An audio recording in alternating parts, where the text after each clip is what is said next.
Finally इंतजार हुआ खत्म। जी हाँ दोस्तों, पटना शहर के गांधी मैदान में अल्लू अर्जुन का इवेंट था, जो कि पुष्पा 2 का लॉन्चिंग ट्रेलर में। दोस्तों हम आप सभी को बता दें कि वहाँ हमारे खेसारी लाल यादव का जलवा भी देखने को मिला। तो सबसे पहले भाई आप लोग खेसारी भैया के फैन जल्दी से चैनल को सब्सक्राइब कर दें। और दोस्तों हमारे यूपी बिहार जनता का बहुत ही ज्यादा पावर वहाँ देखने को मिला, यानी हमारे खेसारी लाल यादव और पवन भैया के जितने भी फैंस थे वहाँ पहुंचे।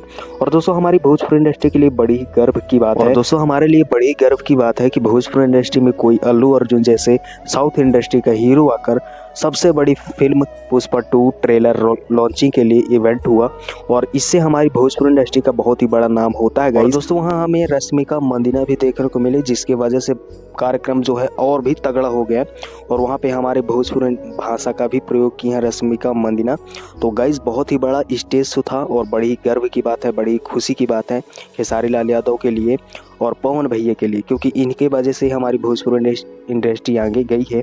और अब साउथ इंडस्ट्री के भी हीरो हमारे पटना में आकर शो करते हैं, तो बड़ी खुशी की बात है। बाकी दोस्तों आप लोग क्या कहना चाहेंगे हमको कमेंट करें और चैनल को सब्सक्राइब करें।